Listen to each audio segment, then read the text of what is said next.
recovery efforts toward the expansion of programs that will connect students to high quality summer enrichment and recreational opportunities. This funding will be used through a two-pronged approach: expansion grants and innovation grants, to deliver these high quality and financially accessible summer enrichment opportunities for children of all ages.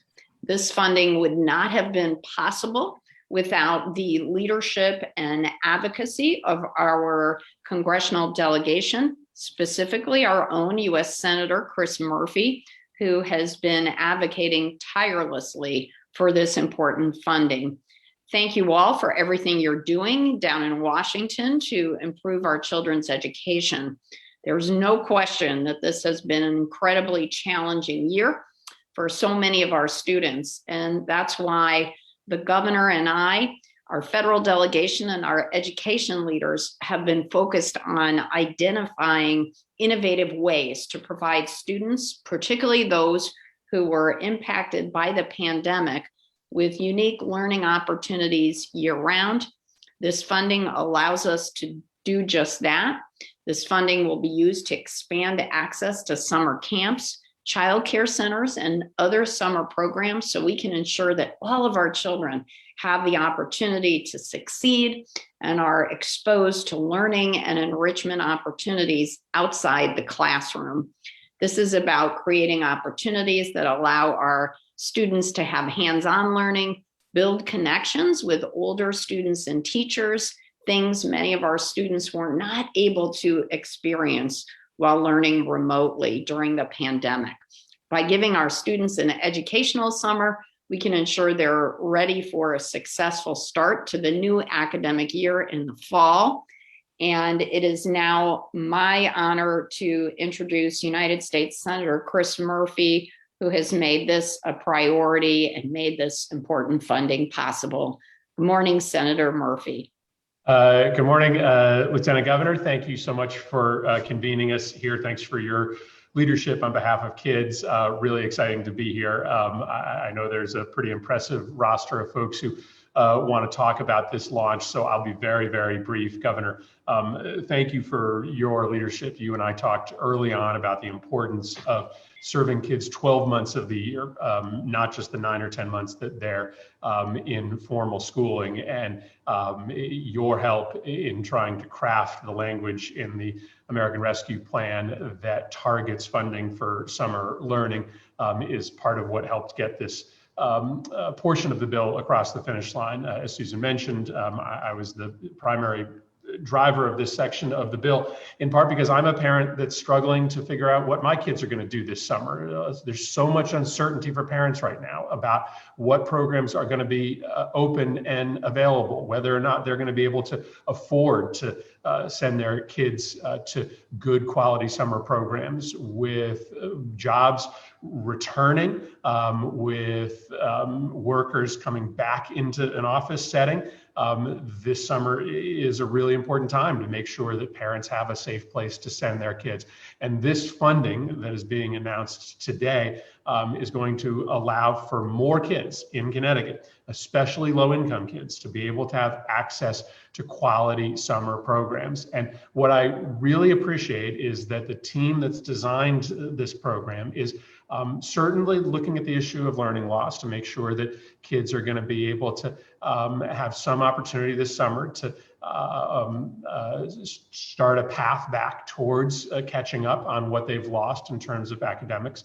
But what we've recognized is that kids this summer need an emotional reset. They need an ability to reconnect with their peers, to get into a space emotionally and socially and psychologically that they're ready to succeed once schools reopen in sort of a quasi-normal setting in the fall. So I think these expansion grants and these innovation grants are not only going to improve the number of kids that have access to summer programs, but be able to help programs reinvent what they offer kids, to be able to mix together fun and academically and emotionally rewarding experiences. So really grateful. What you're doing in Connecticut is a model for the rest of the nation. And I think what you're going to see over the course of the next few weeks is a lot of states following Connecticut's lead and planning for the federal dollars to be spent in a thoughtful way to expand the number of kids who have access to great summer programming. So thank you for what you're doing. Thanks for including us all in the launch today. Thank you so much, Senator Murphy. It's now my pleasure to introduce Senator Richard Blumenthal. Thanks so much, Susan. Thank you, Governor, for your leadership.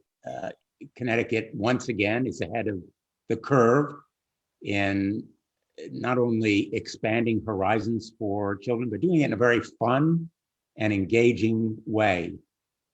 These summer camps and programs are going to involve students and their parents, whole families, in ways that strengthens the bonds that are so important to students doing productive learning. And I want to pay tribute to the entire delegation who really united behind this program, and most especially the dean of our delegation, Rosa DeLaura, who is in charge of the purse strings as chair of the Appropriations Committee and has been a real innovator in this space. Let's be very blunt.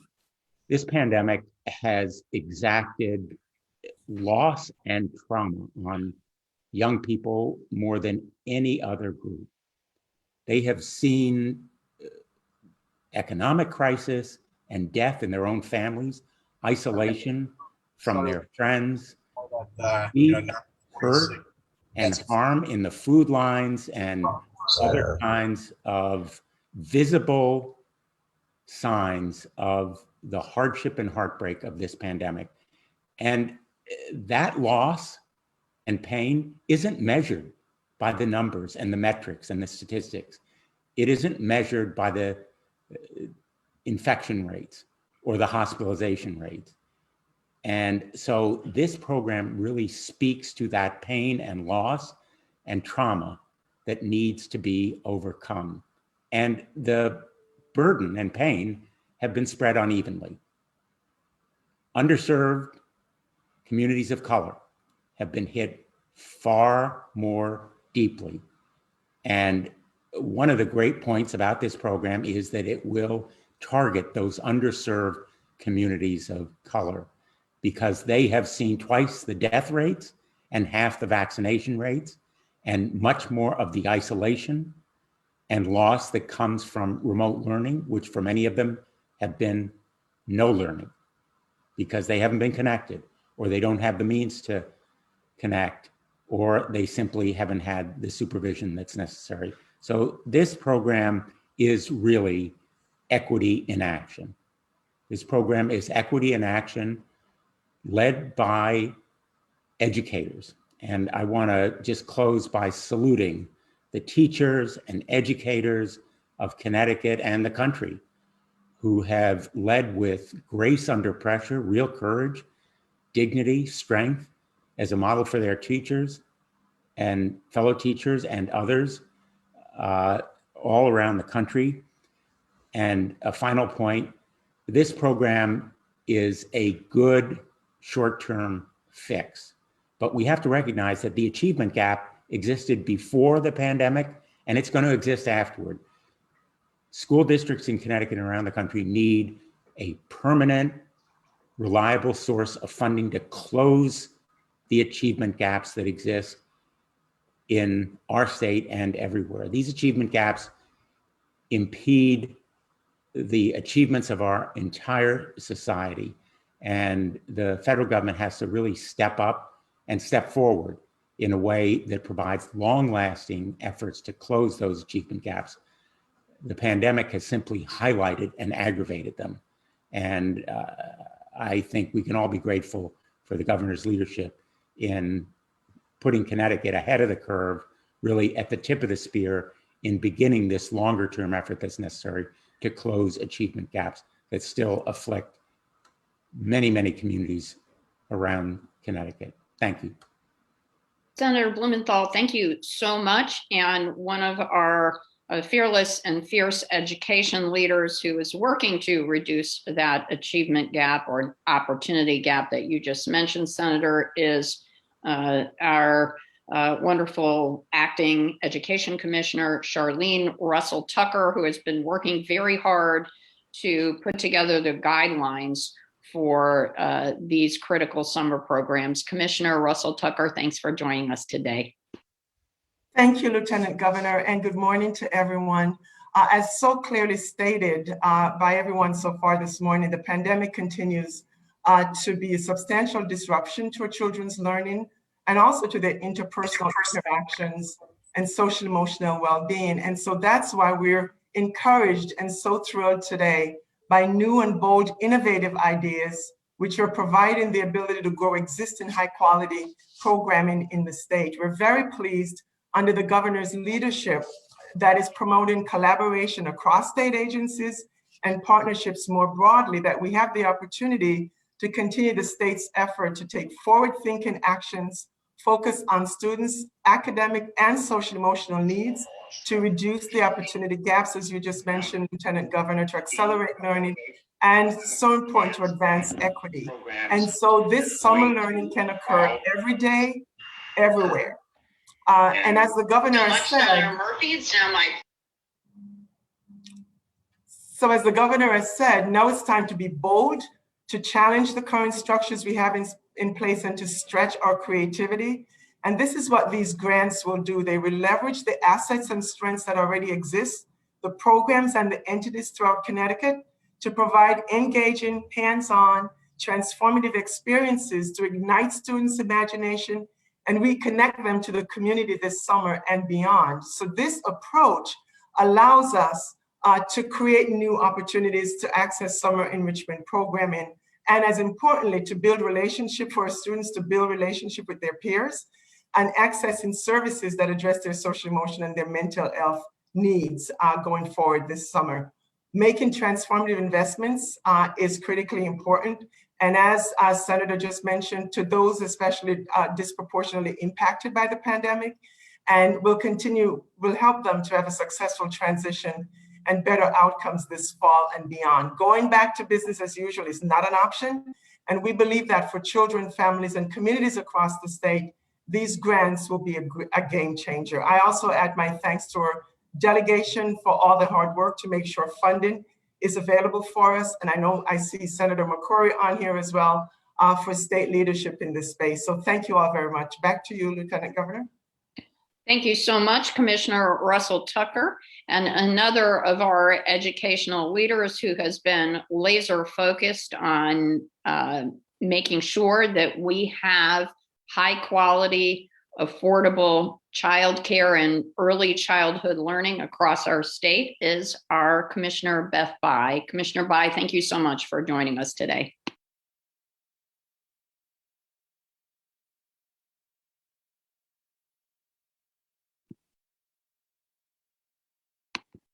All right, if we do not have Commissioner Bai at the moment, we are going to go to Michelle Doucette Cunningham, who is a leader in after-school programs. Michelle, thank you so much for joining us. Thank you, Lieutenant Governor. For me, as for many others, summer memories of our childhood are some of the very sweetest. Summer's a time to have fun and make friends, explore new interests, to read books just for the fun of it. And many of the memories are around some of the sort of summer programs that this funding is going to provide. As a kid, I walked to the playground at the end of our street where the town Parks and Rec Department organized fun activities and games and gave us snacks and lunch. And I spent all day there every weekday, all summer, almost every summer of my childhood. And some of my happiest memories, even many years later, are related to those summer programs. And I'm so excited that with this new funding, children all across Connecticut are going to have more opportunities to participate in a summer program than ever before. Summer learning programs have a proven record of providing the supports that youth need today, from engaging project-based learning and emotional and social supports to healthy meals, active play, and even for older kids, hands-on job experience. We know from the research that students who regularly attend summer learning programs make significant gains in reading and math. They engage in fun and enriching activities that spark interest in learning. They have access to nutritious meals and enjoy safe outdoor physical activity, which has been so much in short supply this year. And they also get to connect with caring mentors and with their peers and make new friends. And again, for the older kids, sometimes they have opportunities to earn high school or college credits. So it really applies for kids of all ages. And on top of that, it's important to their families too, since these programs provide childcare, which ensures that parents are able to work or take time to look for jobs. We also shouldn't overlook the fact that summer programs provide students with access to nutritious meals, which are especially critical when schools are closed and thousands of Connecticut children from low-income families lose access to the school breakfast, lunch, and after-school meals they receive during the regular school year. Importantly, struggling students and children from families with low income experience the greatest gains from summer learning programs like these. The network stands ready to help programs gear up for summer with additional online training opportunities for staff and technical assistance for designing programs that can have the biggest impact. Having worked at the After School Network for 16 years, I can truly say that this expansion of funding for community programs that support kids and families is a dream come true, especially for the nonprofits that have struggled to keep their doors open this year to be able to serve kids and families. I want to echo what Senator Blumenthal said earlier as a call to do more to close the achievement gap, especially with ways to continue funding programs like these beyond just this one summer. And a big thank you to Senators Blumenthal and Murphy, our entire federal and state delegation, Governor Lamont, Lieutenant Governor Bysowitz, and all of the people who work within those departments, the commissioner and the rest, and all of the hardworking people behind the scenes that work so hard to make this enrichment opportunity a reality for kids. And I think it's going to provide a tremendous service to our state. Thank you so much. Michelle, thank you so much. We are going to go to Michelle Romick, who is the CEO of the Middlesex YMCA in my hometown. Michelle. Hi, Lieutenant Governor. Thank you. It is such an honor to be here and to talk about summer camp. I have a 30-year career with the YMCA, and during that time, I have had the privilege of running Camp Ingersoll, which serves thousands of children over the years, and generally about 1,500 children a summer. This funding is coming at such a critical time. We know that children need to be engaged in positive activities this summer. We know that they need to re-engage and reconnect. They need to practice those critically important social skills. They need to be outdoors. They need to be in hands-on learning. They need to be around positive role models. And camps offer all of that. I can tell you from my many years in serving thousands of children that the benefit of camp is incredible. My children benefited greatly from going to Camp Ingersoll, and all children should have that opportunity. And I think that this funding, along with other funding that's available, gives us the opportunity to make sure that every child in Connecticut has a summer experience, right? Whether it's through the WISE, which we are looking to expand and to serve as many children as we can across the state. We have been having many conversations as an alliance of how we do that safely, how we do that and reach those children that are often underserved in our communities, or other community-based organizations who are out there ready to serve children in many varieties, right? Through the Boys and Girls Clubs and through Park and Recs and through church-based programs and school-based programs. There are lots of options for parents. And what we want parents to have is options. We want them to know that there is a place for their child that will meet their child's needs this summer. I always say camp is the secret sauce of youth development, and I truly, truly believe that. I think that camp is magical. I think that a positive camp experience gives children hands-on learning opportunities. It gives them STEAM opportunities. It gives them physical play. It gives them skill-based challenges.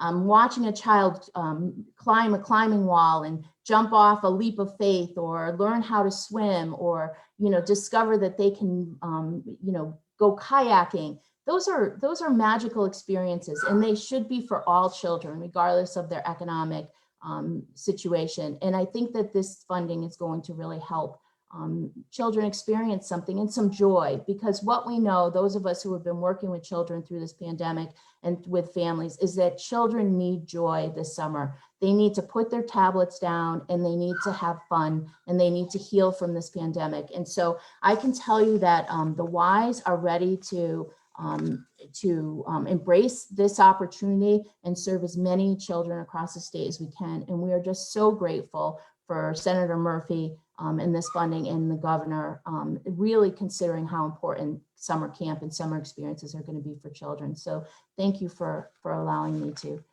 talk about this. Thank you. Michelle, thank you so much. And I learned how to swim at Camp Ingersoll. So you do a great job. And now it is my pleasure to introduce our congressman from the 1st District, Representative John Larson. Congressman, thank you so much for joining us today. Well, thank you, Lieutenant Governor. And let me give kudos, of course, to the governor as well. This kind of legislation doesn't happen in a vacuum. It happens because of leadership. A number of you have already mentioned, but it bears repeating. First and foremost, you have to commend Senator Murphy for early on setting the appropriate tone. But I also want to recognize Johanna Hayes and Joe Courtney, who both serve on the Ed and Labor committees themselves, and Jim Himes, who you'll be hearing from, and the aforementioned Rosa DeLauro, the dean of the delegation, worked 18 years to finally get a bill through the Ways and Means Committee for a child tax credit. And as both Michelles mentioned earlier, to know that this money is coming to the state and is going to go in the right direction. These gaps, as Senator Blumenthal said, existed prior to COVID, but COVID has turned everything upside down. And now is the time for coordinated, focused leadership. And that's what Governor Lamont has done. Senator McCrory is on this. We represent the poorest zip code in Connecticut, in the 06120.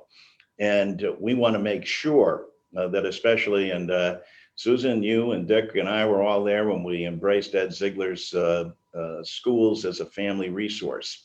And I think what COVID has done is examine that. And so not only summer learning, but as we look at the utilization of our buildings and the people that need childcare and the ensuing tax credits that are coming out of the American Rescue Plan are going to continue to be vitally important. But it happens at the top. And Governor, we can't thank you enough for your leadership and consistently bringing us all together. And I think that the ideas that are coming forward, this is where the real work begins. I believe it's on May the 10th, money will start going out.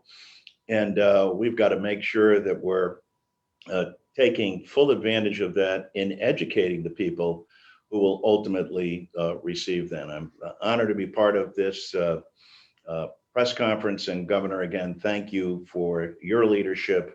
We deeply appreciate it and count on our continued support to get this message out. Congressman, thank you so much. We are informed that Congressman Himes could not join us because he has other business at the Capitol, but we so appreciate his support along with Johanna Hayes's and Joe Courtney's. So I'm now going to turn to Senator McCrory, who in his professional life and in his legislative life is a leading advocate for education. Senator McCrory, thanks for joining us this morning.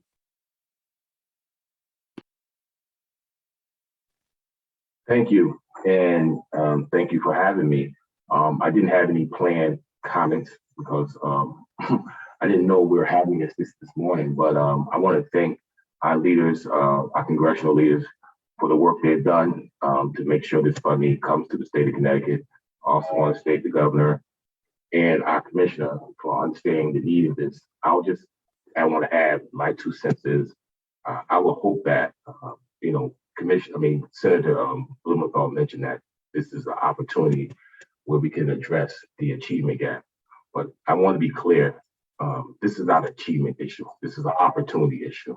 And these dollars we can use to provide these students not only with academic help, but enrichment help. And what I mean by enrichment, provide them things that they would never get in their school during regular school day. Opportunities to leave their environments, their neighborhoods, to go experience learning at other locations, i.e. a theater, a museum, places where they normally won't get. Those are the experiences that I received being educated in an urban community in North Hartford in that 06102, 06112 area code. Those are the things, that's the type of education that propelled me to know that I can do better, I can see better. If I see better, I can do better. If I have opportunity, I can do better. So we have to get away from what we traditionally do during summer, which is just putting kids back into school and providing them some more of what they've got during the regular school year, but making it enriching, making it different, making it doing something that we don't normally do. That's the challenge we have in Connecticut, getting our own way and exploring new opportunities. And this is an opportunity right now to use these resources to provide that for those children, especially those children in marginalized communities that did not and do not have the support that we traditionally get. So that's all I wanted to add. I will be reaching out to the commissioner because I know she means well, and I know she's going to make sure these things are done differently. She knows what's going on in Connecticut. I know what's going on in Connecticut, and people on the ground know what's going on in Connecticut. And those are the people who know how to make change. So thank you. And thanks for the opportunity. Senator McCrory, thank you so much. And now it is my pleasure to introduce our governor, Ned Lamont, who from the beginning of the pandemic has been working so hard to make sure that our students have every opportunity to thrive, especially in these challenging times. Governor Lamont. Hey, good morning, Susan, and good morning, everybody. Let me just start with a shout out to our amazing congressional delegation for making this possible. It was either Dick Blumenthal or Chris Murphy who were the decisive vote, because it was a 50-50 tie, and it wouldn't have happened unless one of them stood up and made a big difference. It tells you that votes really matter, don't they? And it was not as close there in the House, thanks to John Larson, who's the big dog on Ways and Means. He was able to get some strong support there, along with Rosa DeLauro and the rest of our delegation. And we're going to make sure this money makes a real difference for these kids. Look, it's been a tough year for our kids. It's been a tough year for COVID. Doug McCrory knows better than anybody else. George Floyd, the trauma our kids have gone through, especially, children of color. And we got to make sure that now we begin the transformation and make a difference in their lives. And, as Michelle said, looking back in life, I remember my summers really well. I remember the friendships I made and some of the things I learned about myself. I don't remember quite as much about my sophomore year Latin class. So I appreciate what a summer program can mean for people, especially in this year. So we're going out. We've got a new door knocking campaign. It started with a GOTV, get out the vaccine, doing everything we could to make sure that people got vaccinated. A lot of hesitancy about going back to school if they weren't vaccinated, if they had a parent or grandparent in the house. And now we're going door to door again in LEAP program, going through 06102 and other hard hit communities, telling these young people and their parents, we got 2 months left of school, come on back. And by the way, we have an amazing summer learning camp, and it's going to be available to you free of charge, thanks to strong federal support. And I want you to take advantage of this. As you've heard, it's going to be there to make up for some learning loss and help people get ready to learn again in the fall. But our kids need a lot more than that. They need friendship. They need mentors. As Doug said, going to museums and aquariums and farms and ways that they can learn experientially. That's why this could be extraordinarily important going forward. So this is what we're doing. We've got some of the money that's been allocated to us as the state, and we're allocating $11 million to grants to things like Michelle's YMCA and others. I want them to ramp up. Think about taking care of more of these kids for 6 weeks this summer. Our $11 million, we think, can probably take care of about 24,000 kids. But Charlene has taken this idea to the superintendents and the mayors as well, because they've got their own separate, funding sources from the federal government. And I'd like to see our contribution, doubled and even tripled with a match from the cities and the superintendents. So we're not taking care of 24,000 kids. We can take care of, say, 72,000 kids. And what a difference that would make for each and every one of them. Give a little fun, give a little joy, as Michelle said, and make sure they're ready to learn again in September. And, I know this is just 1 and 2 year money. Let's show the feds we can make a difference. This could be transformative in their lives and make this something that we can continue for the long term. Thanks, everybody. Thank you so much, Governor. I'm now going to turn it over to Rob Blanchard, who is going to run the Q&A portion of the press conference. Rob. All right, thank you. We'll start with the Hartford Courant.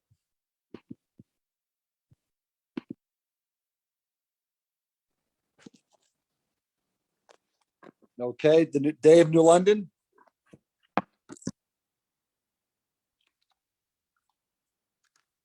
All right, Waterbury Republican American.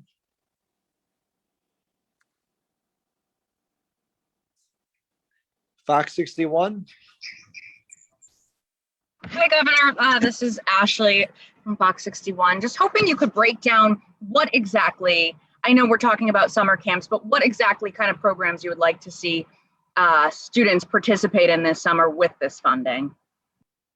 I'll start, and then there are a lot better people to answer that question, Ashley. But look, I'd like to see, we're going to give teachers an opportunity to be part of this, get other mentors and counselors, older kids to work with the younger kids. I want this to be some fun and some joy and some socialization. I want some of it to be experiential learning, like you heard Doug McCrory talking about opportunities to get out and around, and then maybe a little bit of learning catch up as well, since those are one of the requirements. But Charlene or anybody else? Thank you, Governor. I'll jump in here as well. And so Chris Soto, who is on, who is our Director of Innovations and Partnerships, has done yeoman's work with others here. I know Michelle as well, to build out the program. And so, Chris, could you just share a little bit more context of what we're designing? Sure. This is really a community forward approach that we're taking.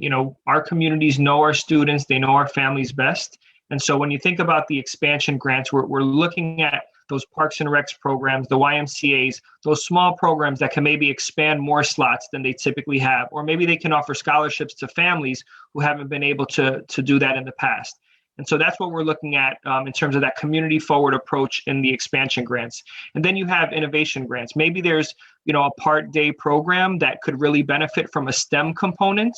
And that could be carried out from larger entities throughout the state that could deploy that into 70 communities or 50 communities. And so those innovation grants are really looking for those bold and innovative initiatives that summer programs maybe they couldn't do in the past because they didn't have the money, and now they can do it.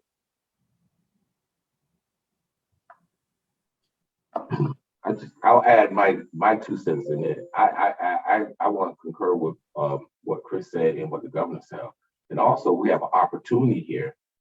We have a program, we have a bill in regards to trying to recruit and develop more minority teachers. This is a great opportunity for our high school students can get paid and work with elementary school students, kindergarten students, and teaching them during the summer. This is almost like an incubator. This could be an incubator program so that we can start developing and preparing and getting more students, especially students from marginalized communities that want to get into the field of education, giving them experience this summer that they can fall back on once they're in college. They might go back and look back on this great experience they had this summer and want to become an educator. So this is a great opportunity to be something new and innovative in Connecticut. And also, I want to just give my support for the Bell program that the Y has been running for a number of years. Great program, can be expanded. Thank you.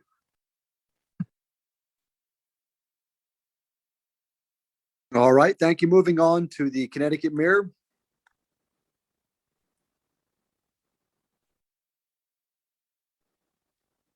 All right, Hearst Connecticut Media. Hi, Governor. You began to touch on this when you were talking about the LEAP funding, but just to go a bit further, I heard from a superintendent last night who said it was about 40 to 50% of his students in the district have yet to show up for one day of in-person learning.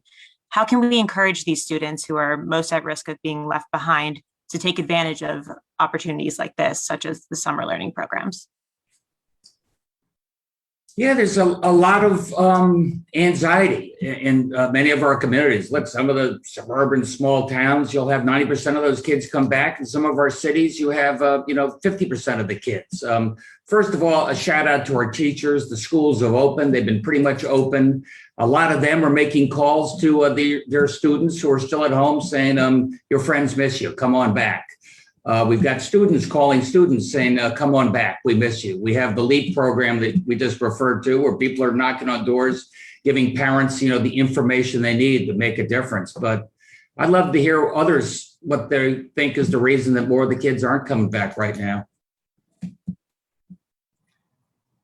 And I'll add to that as well, Governor. We're hearing to the points that you're making about anxiety and just issues of concern, even economic reasons in some cases where some of our older kids may have taken on work as well. So the LEAP program that you mentioned is one where, cultural brokers or those who know their communities best and can have those relationships with families, right, to answer their questions, to connect them to needed services, including this is what you can do this summer, and these are the places that your kids can go.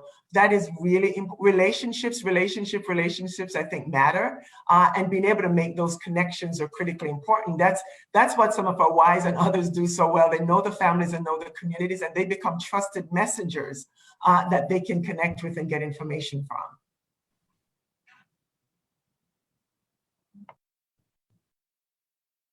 All right, thank you. Moving on to the Associated Press. Good morning. Sorry, I missed the. Oh, can you hear me? Yes. Sorry, I missed the first part of the news conference because of technical issues. But you said there is $11 million in grants coming. Is that on top of money the state already spends on summer programs? And how many kids normally are funded to go to summer camp in the state every summer? Charlene or Chris, do you want to take that? Sure. Can you repeat the last part of the question? Yes, I was wondering how many kids normally go to get funding for summer camp in the summer, and how much the state spends normally every year for summer camp. Yeah, okay. So I can take the first part of the question. We know that through the Parks and Rec Association that there's about 120,000 students that participate in summer programs. Now, some of them might take multiple programs, but that's kind of a rough estimate. And then when we add in, some of the other community-based organizations, that number can go up to 200,000 students.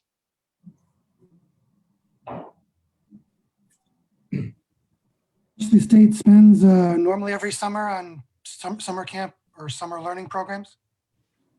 I mean, this is one of the one of the new opportunities that we have. The money is coming from the feds down to the state agency, and while we typically don't, as an agency, fund summer enrichment, we are taking the lead, and we're essentially the fiduciary for that. But there are other programs that we run, and I think other entities run to fund small programs, whether that's through after school that do summer programs or other agencies as well. Thank you. And one last question, since I missed it, where exactly is the $11 million coming from in grants? So the 11 million is part of the American Rescue Plan that was recently passed. And within that American Rescue Plan, there was about 110 million in the state set aside. 1% of that, or 11 million, had to go to summer enrichment. Great, thank you. All right, thank you. Moving on to WFSB. All right, WTNH.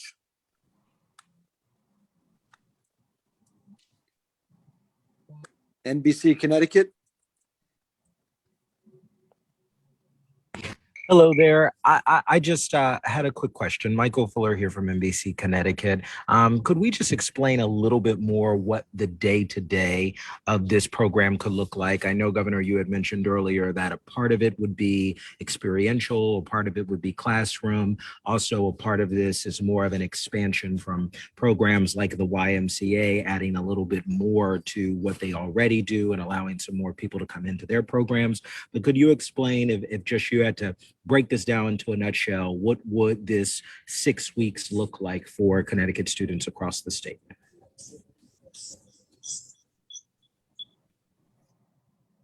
Who wants that, Michelle? Either Michelle. I'll take that. Michelle, we can tag team it, I guess. But, I think that first I want to be clear that a high quality summer camp is already embedding many of the principles of this grant money, right? There are STEAM activities, there is active play activities, there is hands-on learning, there is social skill and emotional development, and there's embedded academics. And all of the data really proves that children that have a high quality summer experience are more prepared in the fall when they go back to school. So some programs will, embed more literacy or STEAM activities. Some programs will be theme-based. Some programs will take field trips, or this year probably more virtual field trips. And they will bring in guest speakers. Some will be mentoring programs. There's really a wide variety of ways that programs can meet the needs of their community and their children, depending on the age of the youth that they're serving. Thanks, Michelle. I think that I've heard Senator Murphy use the term purposeful play. And I think that's an important way to look at summer camp, because there's so much kids can learn. They're always learning day and night. It's just giving them some structured opportunities to learn some pieces and be ready for school. And that means being ready for school socially and emotionally as well. It's not only about academic preparedness, but we know that from brain research that if kids are engaged, then they're able to learn. If they're in relationship with the teacher, if they are connected to the people that are working with them, then they're able to learn. So we really want to help get kids ready to get back to school if they haven't been, or to give them some purposeful play and opportunities to have fun and just experience the joy of learning in a way that they might not have felt as much this past year. And I'll just add, Michelle, a part of this grant as well is so people can become creative. To try new things that they've not done in the past. I think you've heard that theme here this morning. Is it connecting with a museum so they can bring, an exhibit into their camp location, or so it's allowing folks to think a little bit differently and be creative about what it is that they're planning to do this summer. All right, thank you. Moving on to the Journal Inquirer. All right, Connecticut Examiner.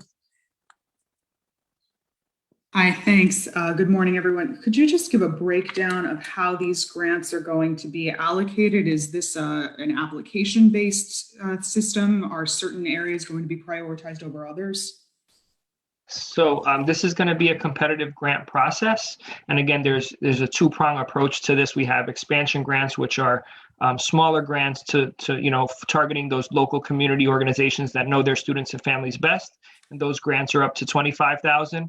And then you have what we're calling expansion grants, which are, maybe grants or opportunities that have regional or statewide impact, or can have that kind of statewide impact. And those are up to $250,000. Okay, I see. So innovation is 250,000 or expansion? Yes, innovation 250,000. Okay, thank you. And is there any concern about having enough staff members to run these programs? Yeah, I'll let maybe both Michelle from the Y and maybe Michelle, both Michelles hit this because they see it firsthand. It is definitely concern about making sure we have enough staff this summer. I think that the many community-based organizations have suffered this year and have lost staff. But I think we also have an opportunity to recruit a whole new cadre of people, high school students and college students, to help out in these summer programs, to serve as counselors and provide the support. Certainly the kids look up to the older students in a way that they don't to adults that are much older. And I think there's a great opportunity, as Mr. McCrory said earlier, about how important it is to build a pathway of learning about the joys of being a teacher. And I think that this is an excellent opportunity to recruit teachers in the long run by helping them learn more about what it's like to have the experience of working with kids. So, Michelle? Yeah, I can certainly say as a community-based organization that staffing is a real challenge right now. And that's true across the board. And I do think that we have to be creative and that we have to really recognize that I always say summer camp is just as important for our camp counselors who are often high school and college students. They are developing and learning and growing right along with the young people. And I think we have to make sure that we're out there recruiting folks that have interest in working with children. There is going to be a job for every college student who wants a job this summer. I can guarantee that. So hopefully we'll get the word out. So thank you. And to Michelle's point about the college students, thank you for bringing that up, Michelle. We're working closely with our higher ed partners to see how we can basically create a college core of college staff that could deploy to these communities and programs as needed. Thank you. All right, and last, WSHU. All right, thank you all. That concludes our press conference for this morning. So long, everybody. Thank you.